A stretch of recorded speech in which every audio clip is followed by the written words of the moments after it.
Jack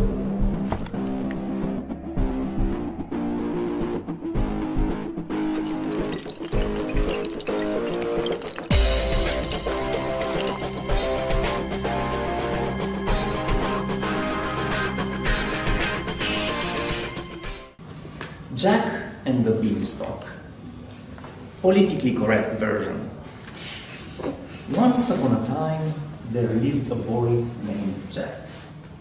He lived on a small farm together with his mother. And they were very, very, very economically challenged. This present situation kept them in dire straits.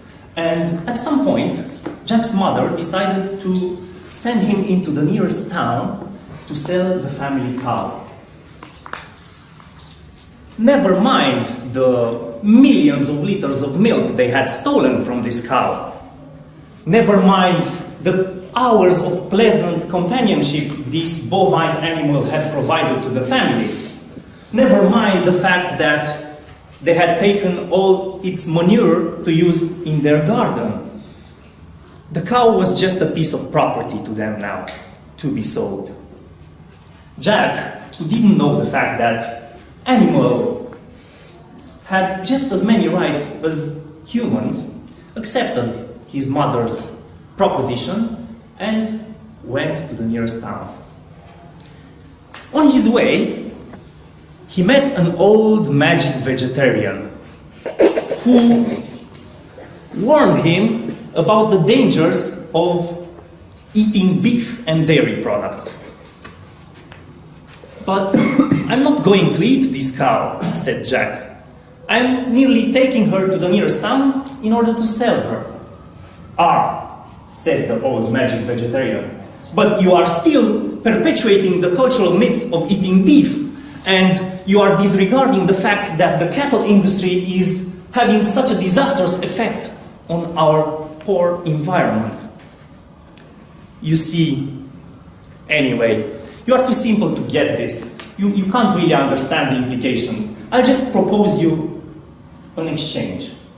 For your cow, I'm going to offer you these 3 magic beans, who, by the way, have just as much protein as that entire cow, but none of the fat and sodium. Jack was very, very happy to receive this offer. He took the 3 magic beans and happily returned to his small farm.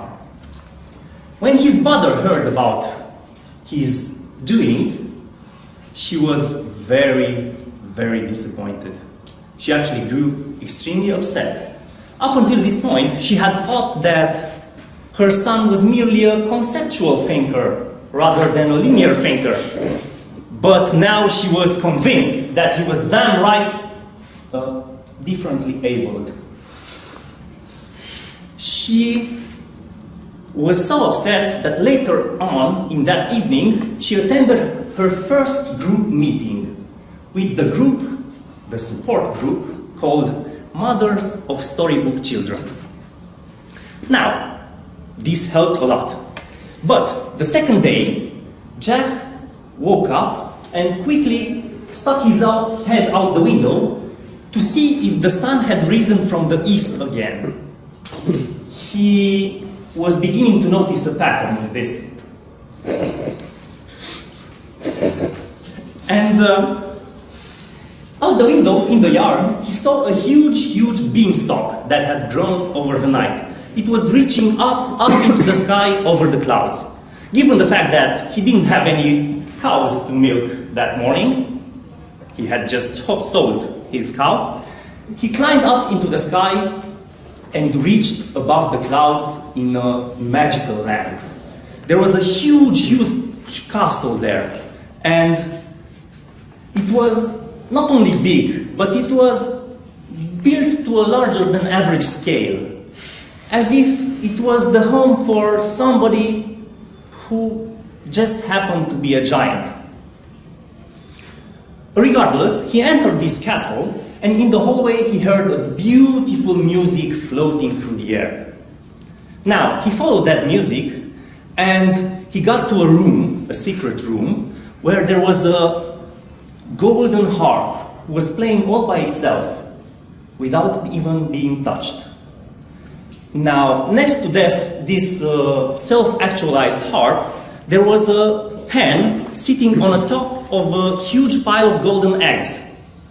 Now, these two treasures really appealed to Jack's bourgeois sensibilities, and he grabbed both the harp and the hen and started running for the front door. At this point, he heard a booming voice and some thundering footsteps. The voice said, "Fee, fi, fo, fum. I smell the blood of an English person. I would like to hear his thoughts on his culture and views on life, and I would also like to share my opinions on the subject in a sharing and caring way." Jack was too crazed with greed to really take the giant's offer into consideration, so he started coming up with excuses for himself. He thought, well, this is not right. This is just an excuse. I mean, what's a giant doing with these fine and beautiful things? He must have stolen them from somewhere else. I have every right to take them. Now, his frantic justifications, which were quite remarkable for his overtaxed mental resources, revealed a clear thing about Jack. He was a complete sizist. He thought that all giants were clumsy, knowledge impaired, and easy to take advantage of.